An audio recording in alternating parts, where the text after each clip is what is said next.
गीता व्यवहार में भाग 17। सर्वस्य चाहम हृदि सन्निविष्टो मतः स्मृतिर्ज्ञानमपोहनं च वेदश्च सर्वैरहमेव वेदो वेदांतकृद्वैदविदेव चाहम। 15वां अध्याय 15वां श्लोक। मैं ही सबके हृदय में निवास करता हूँ। मेरे ही कारण स्मृति अर्थात स्वप्नावस्था, ज्ञानम अर्थात जागृत अवस्था, अपोहनम अर्थात सुषुप्ति अवस्था की अनुभूतियां प्रकट हो रही हैं। वेदैश्च का अर्थ है जानने योग्य। बाकी कौन क्या कर रहा है इसमें कोई मतलब नहीं। वेदैश्च सर्वैरहमेव वेद्यः, शास्त्रों के अध्ययन का प्रयोजन है अपने मैं को पहचानना। जब तक मैं कौन है ये निर्णय नहीं होगा तब तक हम भटकते रहेंगे। वेदांत कृद्वैदविदेव चाहम, इस तत्व को बताने वाला भी ईश्वर है और जानने वाला भी ईश्वर। देखो ईश्वर के कितने रूप हो गए। अब इस एक एक रूप को व्यवहार में उतारना। हम व्यावहारिक गीता का अध्ययन कर रहे हैं, ये याद रखना आवश्यक है। जो ज्ञान हृदय में नहीं उतरता वो केवल पंडिताई होती है। केवल 15 अध्याय का पाठ करने से कुछ नहीं होता, केवल टाइम पास हो जाता है।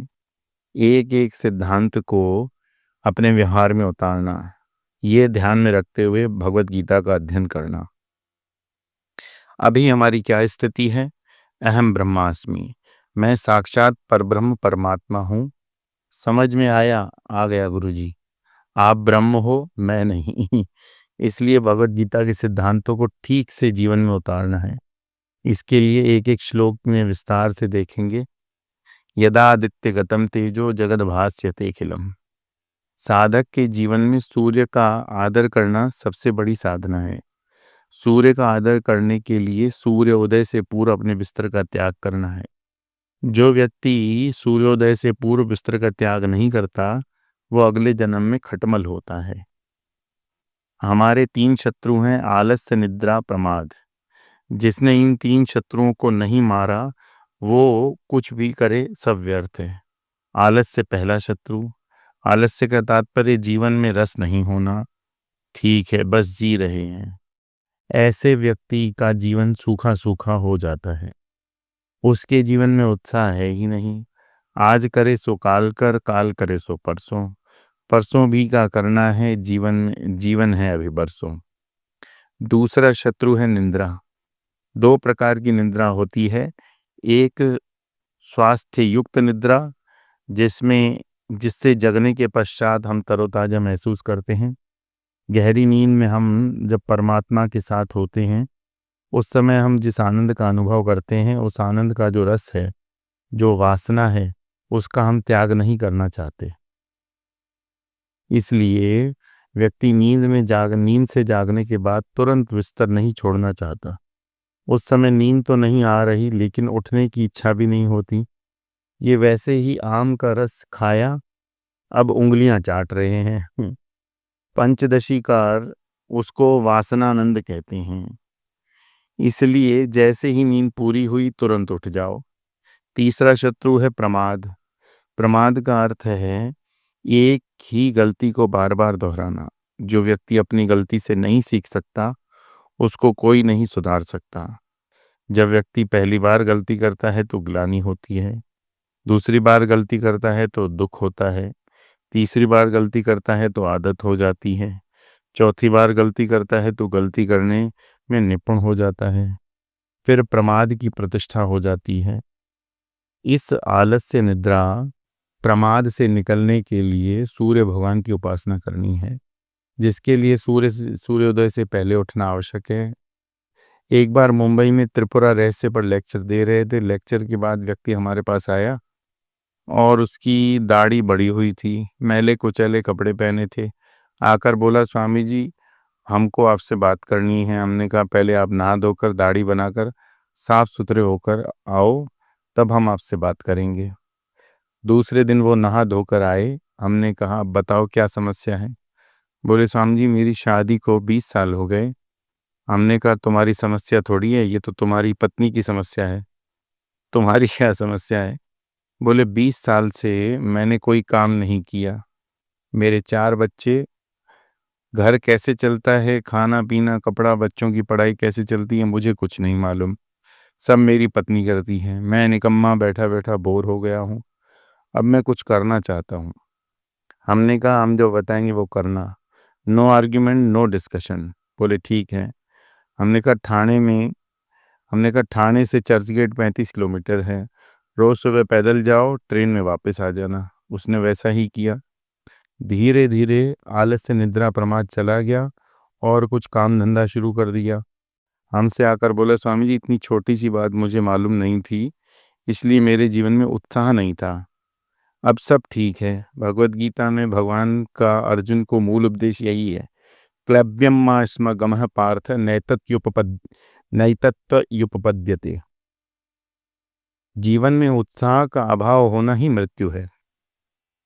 जीवन में जो सफलता मिलती है वह इच्छा के प्रभाव में आकर नहीं मिलती, उत्साह से प्रेरित होकर मिलती है। जैसे रेस में दौड़ने वाले घोड़े जब लाइन में खड़े होते हैं तो एकदम हिलते डुलते नहीं, एकदम सचेत होकर खड़े होते हैं। जैसे ही घंटी बजी, बंदूक से निकली गोली की तरह तेज भागते हैं, तब जाकर रेस जीत सकते हैं। जीवन का प्रारंभ उत्साह से होना चाहिए। जीवन प्रारंभ होता है तो प्रातः काल से। जो सुबह जल्दी उठता है उसके बहुत लाभ हैं। सबसे पहले तो हमको अतिरिक्त समय मिलता है। उस समय हमको कोई डिस्टर्ब नहीं कर सकता। उस समय आप पढ़ाई करो, ध्यान करो, जो भी करो उसमें पूरी एकाग्रता होती है। ये तब होगा जब सूर्य के प्रति हमारे मन में ईश्वर बुद्धि होगी। एक बार हम अपने गुरुजी के साथ कहीं रह रहे थे।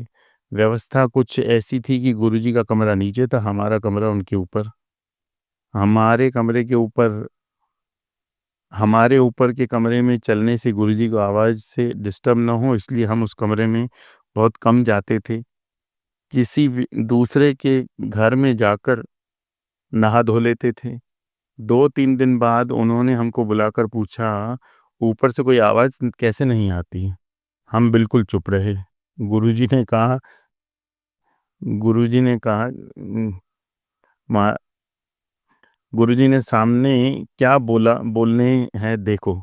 जब मुझे मालूम है कि नीचे कमरे में गुरुजी महाराज हैं, तो अपने आप अनुशासन में आ गए।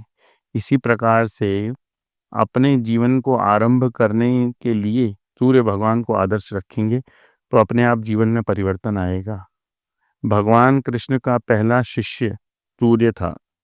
चौथे अध्याय में भगवान कहते हैं, मैंने ये ज्ञान पहले सूर्य को दिया। सूर्य हमारे आँखों के देवता हैं। यच्चंद्रमसि यच्चाग्नो तत्तेजो विधिमामकम। चंद्रमा हमारे मन के देवता हैं। अग्नि हमारी वाणी की देवता है। जो प्रकाश सूर्य के रूप में आकाश में प्रकट हो रहा है, जो प्रकाश चंद्रमा के रूप में आकाश में प्रकट हो रहा है, अग्नि से उष्णता के रूप में जो प्रकाश प्रकट हो रहा है, वही परमात्मा हमारी ज्ञानेंद्रियां, कर्मेंद्रियां और मन के रूप में प्रकट हो रहा है। जब तक हम उस परमात्मा को पहचानने का अभ्यास नहीं करेंगे, तब तक अपने में परमात्मा का भान नहीं होगा। यच्चाग्नो तत्तेजो विधिमामकम। अग्नि में जो उष्णता है वह मेरा ही प्रागट्य है। अग्नि को अनल भी कहते हैं। इसकी विशेषता यह है कि ये कभी नहीं कहेगी कि बस अब बहुत हो गया। कितनी भी आहुति उसमें डालो वो जलता ही जाएगा और सभी भेद मिटा देगा।